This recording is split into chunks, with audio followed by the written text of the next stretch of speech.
बच्चों, मैं आज आप सभी को सिखाने जा रहा हूँ चंपारण सत्याग्रह। समझिए चंपारण है क्या। चंपारण बिहार का एक छोटा सा गांव है। वहां पर किसानों मतलब कि वहां पर अंग्रेजों ने किसानों के ऊपर बहुत ज्यादा अत्याचार किया, जोर जबरदस्ती करके उनको कहा जाता था कि अपने पूरे जमीन के 15% हिस्सों पर आप इंडिगो की खेती करोगे, यानी कि नील की खेती करोगे। और जो किसान इसका विरोध करता था उसके ऊपर और टैक्स बढ़ा दिया जाता था, या फिर उसकी जमीन हड़प कर दी जाती थी, या फिर उसको जबरदस्ती जेल में डाल दिया जाता था।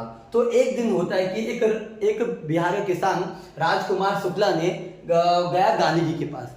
जब वो गांधी जी के पास जाते हैं तो गांधी जी पूरी बात सुनने के बाद आते हैं बिहार 10 अप्रैल 1917 को, और वहां पे वो 3 दिन रुकते हैं। अब क्या होता है, और बच्चे सुनिए, ये जो 15% जो हिस्से पर जो इंडिगो की खेती करा रहे थे उसको बच्चे उसका नाम पड़ा था 3 कटिया सिस्टम।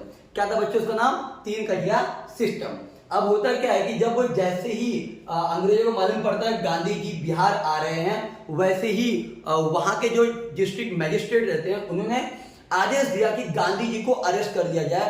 पर गांधी जी तो उनकी बात सुनने वाले कहाँ हैं, वो उनकी बात नहीं सुनते हैं। फिर भी जोर जबरदस्ती करके गांधी जी को जेल में डाल दिया जाता है। तो चंपारण गांव के सभी मेंबर सभी किसान मिल करके प्रोटेस्ट करते हैं, हंगामा कर देते हैं, और फिर गांधी जी को मजबूरन उन्हें छोड़ना पड़ता है। और फिर गांधी जी वापस चंपारण गांव में आकर के वहां पर घूम घूम कर पूरे गांव में 8000 फार्मर का साइन करवाते हैं पेपर पर, और वो पेपर लेके जा करके वहां के जो भी आसपास जो लोकल कोर्ट था उस कोर्ट में सबमिट करते हैं। और उसका नतीजा ये होता है कि 4 मार्च 1918 को चंपारण बिल पास होता है। इसमें होता यह है कि जो 3 कटिया सिस्टम लागू किया गया था, जो 15% जमीन पर जबरदस्ती जो इंडिगो की खेती करवा रहे थे, वो सिस्टम बंद हो गया।